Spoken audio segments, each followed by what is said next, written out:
ఓం శ్రీ మాత్రే నమః.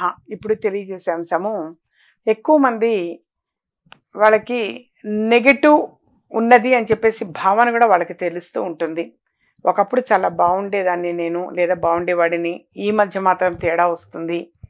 ఎవరో ఏదో చేశారు, చేతబడి చేయటమో లేకపోతే ఏదో బ్లాక్ మ్యాజిక్ చేయటం లాంటివి, ఏదో సంథింగ్ జరిగింది నాకు, లేనిది నా ప్రవర్తనలో ఇలా ఉండదు, నాకు డాక్టర్ దగ్గర పోయి అన్ని టెస్టులు చెకప్లు చేయించుకుంటే అంతా బాగుంది, కానీ ఏదో తెలియని ఒక నీరసంగా ఉంటుంది, లేదా స్నానం చేయాలనిపించదు, నిద్ర లేవాలనిపించదు, అసలు అంటే వాళ్ళకంతా నెగిటివే అనమాట. ఇక పాజిటివ్ అనేది లేకుండా అలాంటిది ఉన్నది అని అంటే వాస్తవంగా సంథింగ్ ఏదో బ్లాక్ మ్యాజిక్ జరుగుండొచ్చు అని చెప్పేసి కూడా అర్థం చేసుకోవచ్చు.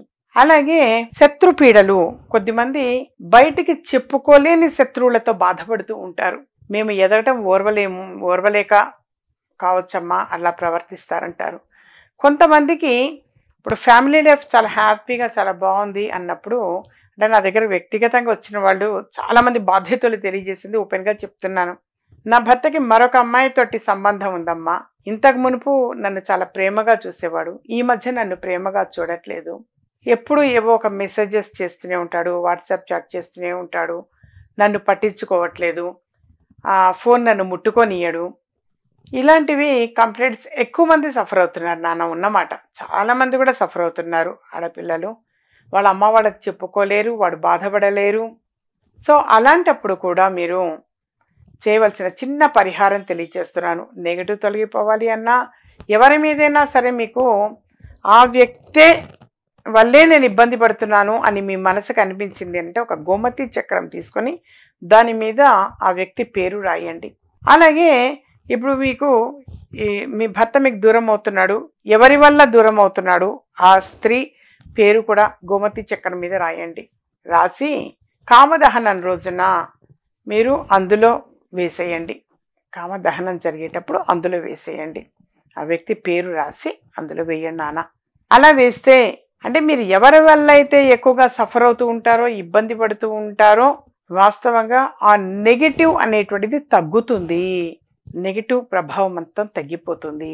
వాస్తవంగా ఇది ఇప్పుడు కాదు, చాలా సంవత్సరాల క్రితం కూడా నేను తెలియజేశాను. 10-12 సంవత్సరాల క్రితం కూడా నేను యూట్యూబ్లో తెలియజేశాను. అలా వేసిన తర్వాత కూడా చాలా బాగుందమ్మా అన్నవాళ్ళు ఉన్నారు. ఇప్పుడు సడన్గా ఇలా షూటింగ్ ఇప్పుడు చేస్తుంటే గుర్తొచ్చింది మీ అందరి కోసం కూడా. అదెందుకో సడన్గా గుర్తొచ్చింది. సరే, ఈ పరిహారం తెలియచేద్దాము. పెద్ద ఖర్చుతో కూడుకుందేమీ కాదు, ఇదేమి చాలా సింపులే. అలా చెయ్యండి నాన్న.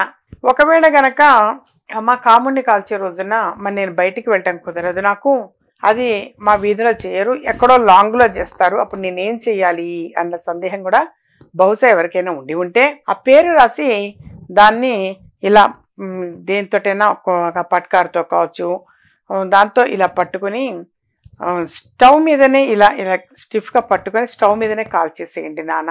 వాస్తవంగా స్టవ్ మీదనే ఇలా పెట్టండి, అది కాలిపోతుంది. కొద్దిసేపు పట్టుకున్నారు అంటే మొత్తం కాలిపోతుంది, బూడిద బూడిద అయిపోతుంది. ఇలా పట్కారుతో కానీ ఇలా పట్టుకొని మీరు ఇబ్బంది పడకుండా స్టవ్ మీద కాల్చండి. ఒకవేళ కామదహనం రోజున బయటికి వెళ్ళే సిచ్యుయేషన్ నాకు లేదు, నేను వెళ్ళను, లేదా మా ఇంట్లో వాడు పంపరు, అలాంటప్పుడు నేనేం చేయాలి అన్న సందేహం ఉన్నటువంటి వాళ్ళ కోసం ఆల్టర్నేట్గా ఈ రెమెడీ అనేది కూడా మీకు చెప్పాను నాన్న.